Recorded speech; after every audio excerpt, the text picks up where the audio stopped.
అదే RTV app వార్తల్ని క్షణాల్లో చదివే అవకాశం ఉంటుంది. ఒక న్యూస్ పేపర్, ఒక టెలివిజన్ ఛానల్ మీ చేతుల్లో ఎప్పుడూ ఉంటాయి. మిథున్ రెడ్డి గారికి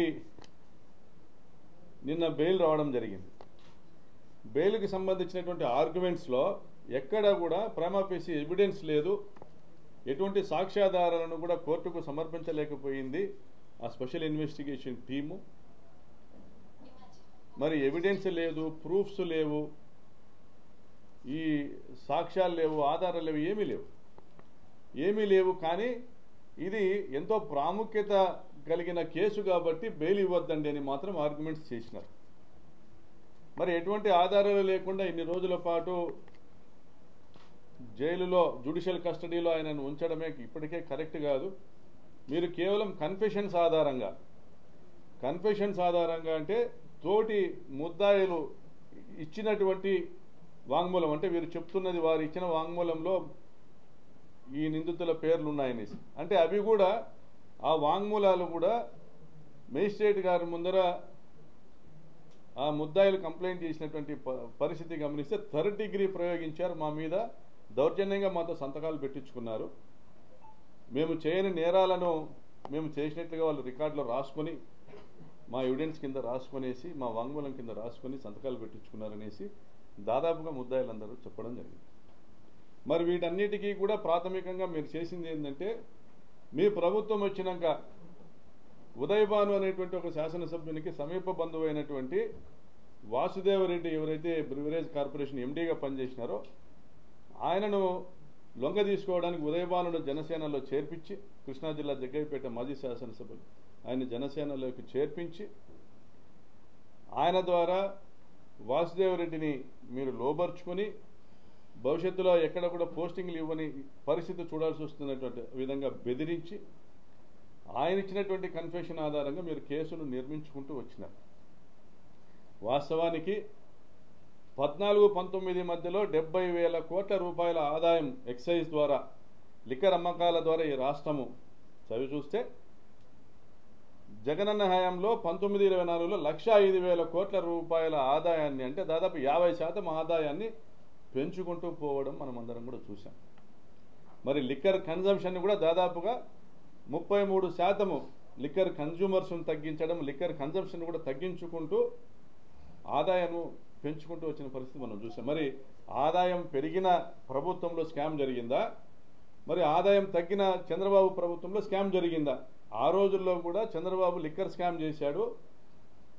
ఏదైతే ఈ లిక్కర్ షాప్స్కి సంబంధించినటువంటి ఫీజును కట్టాల్సినటువంటి అవసరం లేదని ఒక జీవో ఇవ్వడం ద్వారా ప్రభుత్వానికి 5,000 కోట్లను నష్టం కలిగిస్తూ సిండికేట్లను ఏర్పాటు చేసి బెల్ట్ షాపుల ద్వారా అధిక ధరలకు మద్యాన్ని అమ్మకాలు చేస్తూ మొత్తం అందరూ కలిసి దోచుకున్నారనేటువంటి ఒక కేసును గతంలో నమోదు కావడం జరిగింది.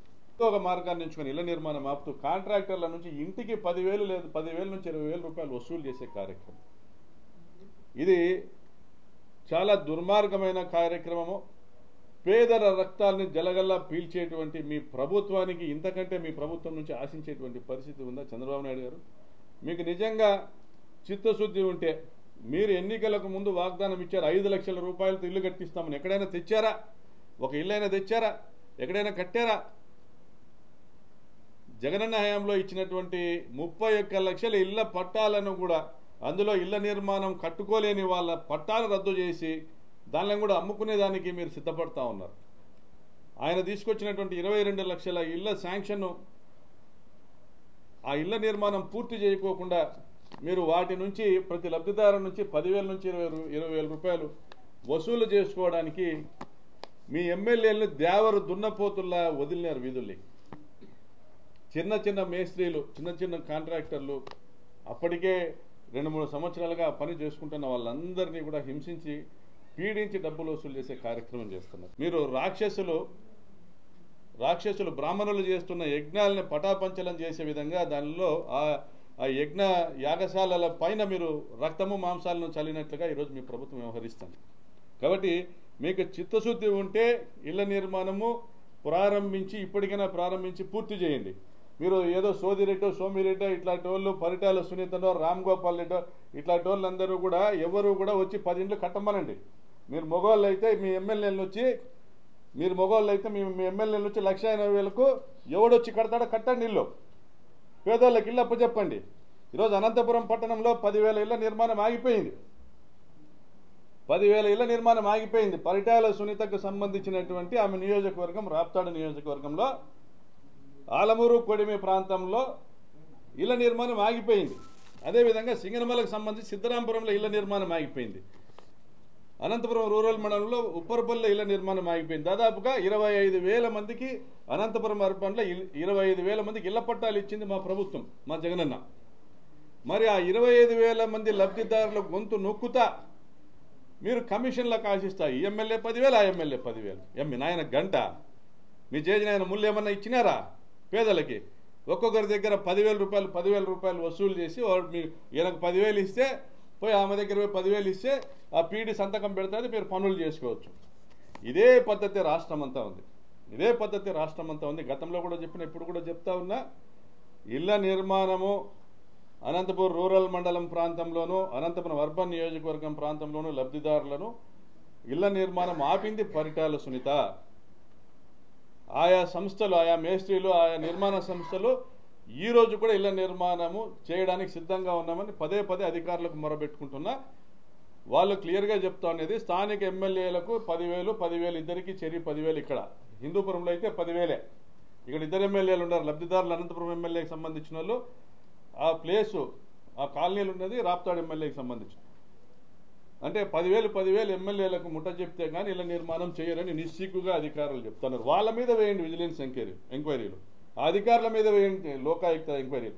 వాళ్ళందరికీ ఈరోజు చిటికేసి చెప్తున్నాం. హౌసింగ్ అధికారులు ఇళ్ల నిర్మాణాన్ని మీరు ఆపి లక్షలాది మంది పేదల ఉసురు పోసుకుంటా ఉన్నారు. మిమ్మల్ని కూడా రేపొద్దున రాబోయే కాలంలో ఈ డిజిటల్ బుక్ ఏదైతే మేము ఏర్పాటు చేస్తున్నామో దాంట్లో మీపైన కూడా చర్యలు ఉంటాయి.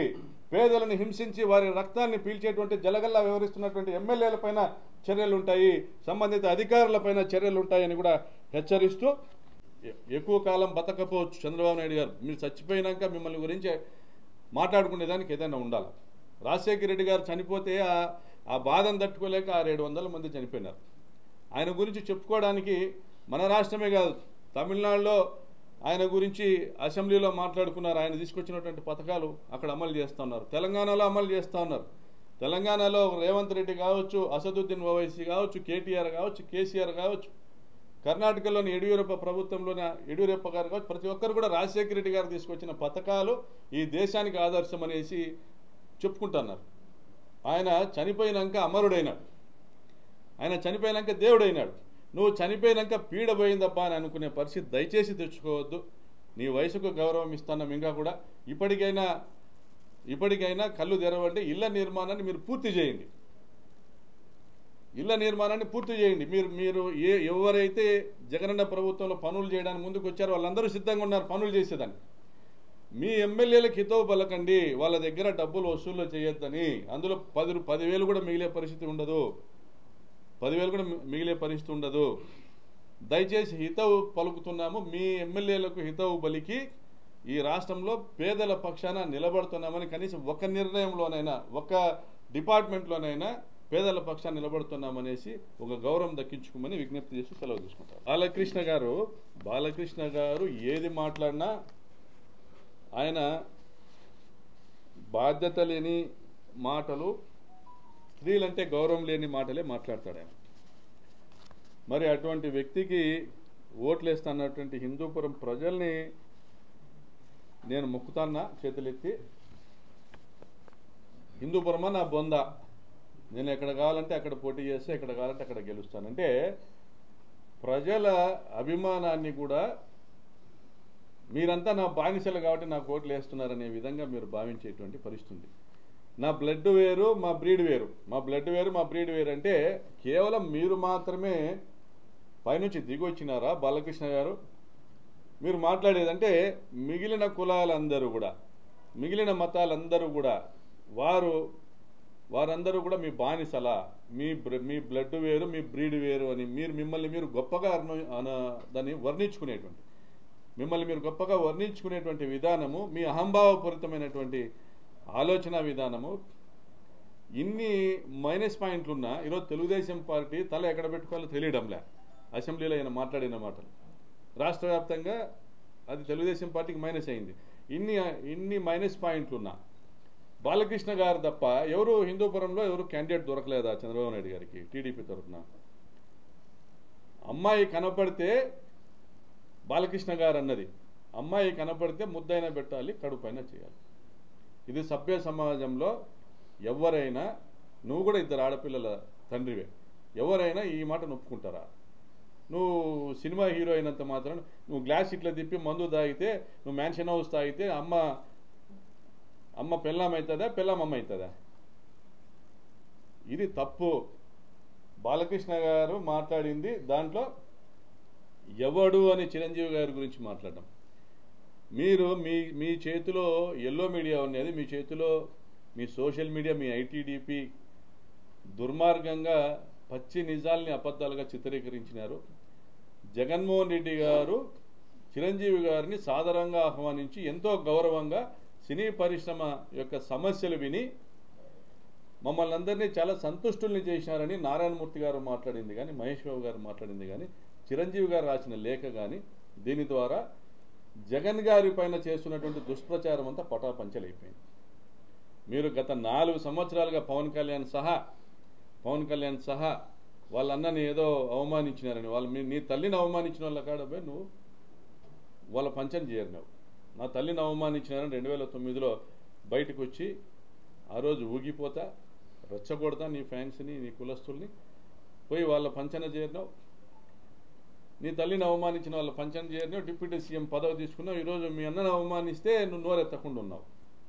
వెన్నెముక లేనటువంటి పవన్ కళ్యాణ్ గారు, నాగబాబు గారు ఈ విధంగా రోషము పాశము ఏమీ లేకోకుండా కేవలం పదవులే ప్రామాణికంగా మీరు రాజకీయాలు చేయాలనుకుంటే చేయండి, కానీ సభ్య సమాజం గుర్తిస్తూ ఉంది. బాలకృష్ణ పరిస్థితి ఏంది, పవన్ కళ్యాణ్ పరిస్థితి ఏంటి, జగన్మోహన్ రెడ్డి గారు ఎటువంటి వారు, జగన్మోహన్ రెడ్డి గారి నిజం, జగన్మోహన్ రెడ్డి గారి యొక్క దార్శనికత, ఆయన పెద్దల్ని గౌరవించే విధానం, ఆయన ప్రజల్ని ప్రేమించిన విధానం నిదానంగా ఒక్కొక్కటి ప్రజలకు అర్థమవుతుంది.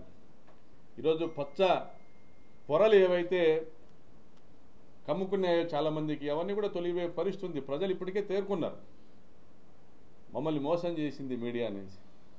మరిన్ని వీడియోస్ కోసం ఛానల్ ని సబ్స్క్రైబ్ చేయండి. లేటెస్ట్ అప్డేట్స్ కోసం వాట్సాప్ ఛానల్ ని ఫాలో అవ్వండి. ఆ లింక్ డిస్క్రిప్షన్ లో ఉంది.